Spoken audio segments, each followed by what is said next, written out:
श्रीमद् भगवद गीता के दूसरे अध्याय सांख्य योग के 31वें लेके 38वें श्लोक तक भगवान अर्जुन को क्षात्र धर्म का उपदेश देते हैं। कोई भी व्यक्ति के सामने जब दो प्रश्न हो कि धर्म या धर्म, तो वो सहजता से धर्म की पसंद करेगा, धर्मों को चूज करेगा।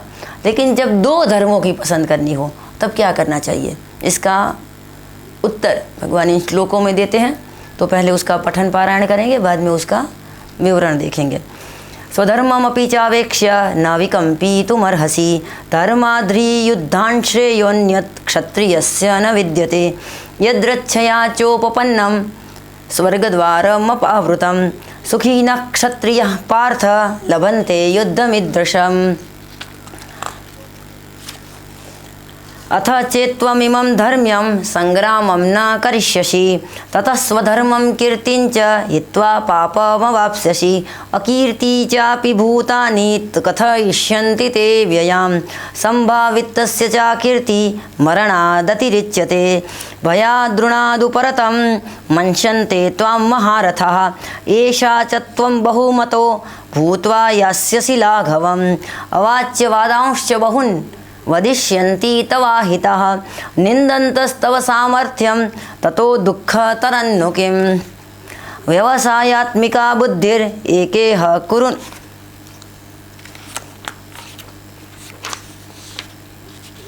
अवाच्यवादांश्च बहुन वदिष्यन्ति तवाहितः निन्दन्तस्तव सामर्थ्यं ततो दुःखतरन्नु किम् अतो वा प्राप्स्यसि स्वर्गं जित्वा वा भोक्ष्यसे महिं तस्मात् उत्तिष्ठ कौन्तेय युद्धाय कृतनिश्चय सुख दुःखे समे कृत्वा लाभालाभो जयाजयौ ततो युद्धाय युज्यस्व नैवं पापमवाप्स्यसि।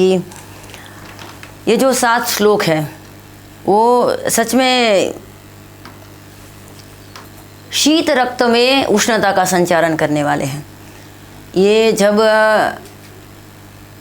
62 में भारत पाकिस्तान का युद्ध हुआ था और लाल बहादुर शास्त्री तब हमारे माननीय प्रधानमंत्री हुआ करते थे तब उन्होंने, हमारे पास संसाधनों की बहुत कमी थी, हमारे पास शस्त्र नहीं थे इतने, और जो आक्रांता थे उनके पास हमसे ज़्यादा शस्त्र थे। तो उनको उनके वीर रस को जागृत करने के लिए अपने भाषण में, जो आर्मी को संबोधित करता हुआ भाषण था लाल बहादुर शास्त्री का, उनमें ये श्लोक थे। उन्होंने बोला कि आपके दोनों हाथों में लड्डू हैं, हतो वा प्राप्स्यसि स्वर्गं जित्वा वा भोक्ष्यसे महिं तस्मात् उत्तिष्ठ कौन्तेय युद्धाय कृतनिश्चयः। तो मानी कि आप मृत्यु के बाद वीर गति को प्राप्त करोगे। आपकी मृत्यु नहीं होगी, वीर गति होगी। वीरों की जो गति होती है वो आपकी गति होगी। तो हम बात कर रहे थे धर्म और अधर्म की, कि धर्म और अधर्म दो में से यदि पसंद करना हो तो सामान्य बुद्धिमान व्यक्ति धर्म को पसंद करेगा। लेकिन दो धर्म आए तो क्या करना फिर? दो धर्म का परस्पर विरोध हो तब क्या करें? अब अर्जुन के सामने दो धर्म है। एक है व्यक्ति धर्म। व्यक्ति धर्म उसे बोलता है कि उसको परिवारजनों के, बुजुर्गों का आदर करना चाहिए, परिवार धर्म बोलता है, समाज धर्म ऐसा बोलता है। और दूसरा होता है उसका समष्टि धर्म। समष्टिगत उसका क्या धर्म है? तो समष्टिगत धर्म कहता है कि समाज में अधर्म जैसे जैसे बढ़ता है, खास करके जब शासक अधर्मी हो तब अधर्म बहुत जल्दी फैलता है। आम जनता का अधर्म इतना जल्दी नहीं फैलता है, क्योंकि एक से दूसरे में, दूसरे में, तीसरे में ऐसे ट्रांसफ़र होता है। लेकिन एक राजा या शासनकर्ता जब भ्रष्ट होता है तब उसके भ्रष्टाचार का इन्फेक्शन बहुत जल्दी फैलता है, क्योंकि लोग उसको उदाहरण मानते हैं कि ये कर सकता है तो हम कर सकते हैं। यथा राजा तथा प्रजा। तो अधर्मी शासक, चाहे वो मेरा रिश्तेदार ही क्यों न हो, उसको मारना धर्म बन जाता है फिर समष्टि के लिए। और ये बात कृष्ण भगवान इसीलिए कह सकते हैं कि वो खुद मामा को मार के बैठे हैं। अधर्मी शासक, कृष्ण भगवान को कंस मारने पे तुला था, इसीलिए कंस को नहीं मारा गया। कंस को इसीलिए मारा गया कि वो अधर्मी शासक था।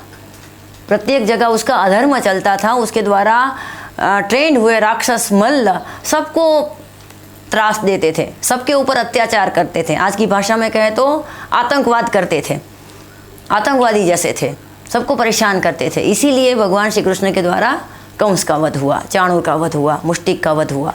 तो ये बातें केवल कृष्ण ने कही नहीं है, अपने जीवन में अमल करके बताई है कि जब समष्टि का धर्म सामने हो तब व्यक्ति धर्म को गौण मानना है।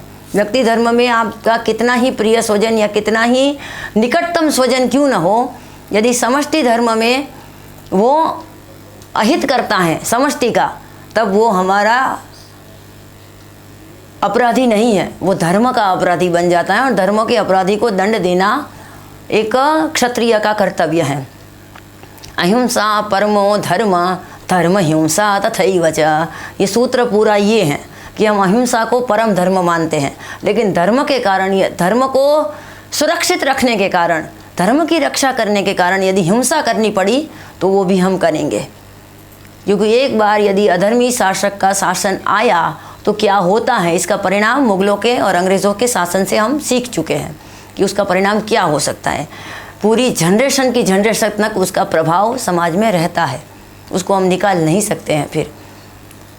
तो ये जो हैं 31 से लेके 37 तक के श्लोक वो बहुत ही अच्छे हैं, खास करके युवाओं के लिए, कि अपने धर्म को जानना और उसके रक्षण के लिए प्राणांत प्रयत्न करना, अपने प्राणों की भी परवाह न करते हुए, अपने मोह को एक तरफ करते हुए, अपने इमोशंस को एक तरफ करते हुए युद्ध करना। क्योंकि युद्ध, ये जो धर्म युद्ध है वो क्षत्रियों के लिए सौभाग्य की बात है। क्योंकि इधर जीवित रहे तो पृथ्वी का भोग मिलेगा, माने कि यश मिलेगा। जीवित रहे तो आपको यश मिलेगा, और चले गए तो स्वर्ग प्राप्त होगा, माने कि आपकी कीर्ति होगी। और दूसरा एक इसी में से सूत्र हैं, संभावितस्य चा कीर्ति मरणादतिरिच्यते, कि जो स्वाभिमानी लोग हैं उनके लिए अकीर्ति, माने कि उसका अपमान होना, उसकी अकीर्ति होना मरण जैसी स्थिति है। इससे अच्छा है कि उसकी मृत्यु हो जाए। और तुम यदि कायर होके रण का त्याग करोगे, संग्राम का त्याग करोगे, युद्ध का त्याग करोगे, तो दुर्योधन इत्यादि लोग ऐसे ही समझेंगे क्या कि ये बहुत अच्छा है अर्जुन। वो तो तुम्हें कायर ही बोलेंगे कि तू भय से भाग रहा है, ऐसा ही बोलेंगे। और कदाचित हस्तिनापुर समाचार में, टाइम्स ऑफ हस्तिनापुर में दूसरे दिन छप भी जाए कि अर्जुन ने क्विट कर दिया, अर्जुन ने ये छोड़ दिया युद्ध करना, और युद्ध बिना युद्ध किए दुर्योधन विजयी हो गया। तो इसको तो तुम्हारा ही कायरता ही 100% माना जाएगा। और तुम्हें ये मान्य है कि लोग तुम्हें कायर माने, तुम भय से युद्ध भूमि का त्याग कर रहे हो ऐसा मानने लगे, और भविष्य में अनंत काल तक तुम्हारे नाम से ये अकीर्ति फैली रहे कि तुमने भय से आके रण मैदान का त्याग कर दिया, तुमने भय में आके संग्राम का त्याग कर दिया। तुम भीष्म, द्रोण, कर्ण, दुर्योधन, दुशासन, कृपाचार्य इत्यादि महारथियों को देख के डर गए और तुमने पलायन कर दिया।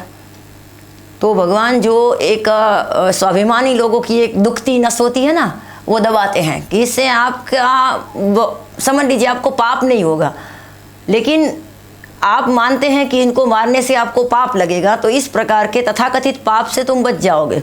लेकिन ऐसी अकीर्ति से तुम बच पाओगे क्या? जो अभी भी करेंगे ये सारे क्षात्रगण, और अनंत काल तक फिर होगी। तो ये केवल 7 श्लोक हैं, लेकिन मनुष्य के नैतिक जीवन को और उनके उत्साह को इतना बढ़ाने वाले हैं कि जब भी कभी हम हतोत्साहित हो तो हम ये श्लोक पढ़ के फिर से जाग उठे। हमारा रक्त यदि ठंडा हो गया हो संघर्ष करते हुए, अधर्म के सामने संघर्ष करते हुए, अन्याय के सामने संघर्ष करते हुए, असत्य के सामने संघर्ष करते हुए, कि हम मर जाएंगे, ये लोग नहीं बदलेंगे, हम मर जाएंगे विचारों से, चाहे कितनी भी क्रांति कर ले, ये लोग नहीं सुधरने वाले हैं। समंदर में 1 लोटा हम जाके नारियल का पानी या शहद का पानी डाल देंगे तो समंदर थोड़ा ही मीठा होने वाला है। ऐसी नकारात्मक बातें बहुत समाज से आती हैं। तब इसका जवाब ये है कि हम चाहे अपनी लड़ाई करते करते, अपना युद्ध लड़ते लड़ते मर भी गए, अधिक से अधिक क्या बुरा हो सकता है। हतो वा प्राप्स्यसि स्वर्गम। देखिए, भगवान ने ऐसा नहीं कहा जित्वा वा भोक्ष्यसे महिम हतो वा प्राप्स्यते स्वर्गम।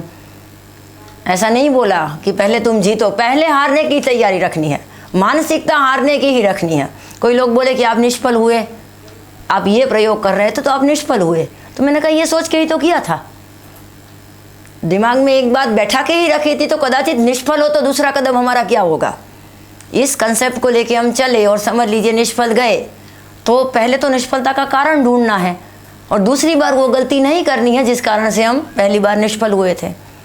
तो बार बार की ऐसी निष्फलताओं में से पदार्थ पाठ लेते लेते हम कभी तो अपनी लड़ाई जीत पाएंगे, और कदाचित हमारी लड़ाई अधूरी रही और हम चले भी गए तो दो बातें तो सिद्ध होगी ही कि हम समाज की दृष्टि से, हमारे आसपास के लोगों की दृष्टि से कायर नहीं होंगे। दूसरा, हमें एक आत्मसंतोष रहेगा कि हम कुछ ना कुछ करके गए, और तीसरा, हमारे खाते में वो जमा होगा और हमें दूसरा जन्म उस हिसाब से मिलेगा कि जहाँ से हमें हमारी यात्रा वहीं से शुरू करनी होगी, वहीं से हमारी यात्रा का प्रारंभ होगा जहाँ से हमने अधूरा छोड़ा है। भय के कारण, शोक के कारण, शंका के कारण, मोह के कारण, मिथ्या हो ऐसे भावों के कारण, करुणा इत्यादि भावों के कारण हमारी धर्म के रक्षण के प्रति जो आवेश है, जो आक्रोश है, जो उत्साह है वो कम न हो। इसीलिए बार बार ये श्लोक हमें रटने चाहिए कि जिससे हम किसी को भी उत्तर दे पाएँ कि हमारी सनातन संस्कृति का इसीलिए स्वीकार ना करो कि वो हमारी हैं, इसीलिए स्वीकार करो कि वो अच्छी हैं। पूरा समष्टि का कल्याण चाहते हुए भी हम पूरी समष्टि का विनाश करने के लिए भी समर्थ हैं। फिर भी हम समष्टि का कल्याण चाहते हुए समष्टि के लिए एक ऐसे नेता को देखना चाहते हैं कि जो समष्टि का कल्याण करना चाहता हो, और वो नेता ही हैं श्री कृष्ण। पूरे समष्टि का कल्याण करना हो तो किसी को भी, चाहे वो विश्व के कोई भी कोने में क्यों न रहता हो, उसको गीता ही उठानी पड़ेगी और उसको गीता के सिद्धांतों के ऊपर ही चलना पड़ेगा, क्योंकि समष्टि का कल्याण करने का जो योजना है पूरी, वो एकमेव गीता के अंदर है। तो श्री कृष्ण को ही नायक मानते हुए हमें हमारी यात्रा आगे बढ़ानी होगी। नमस्ते।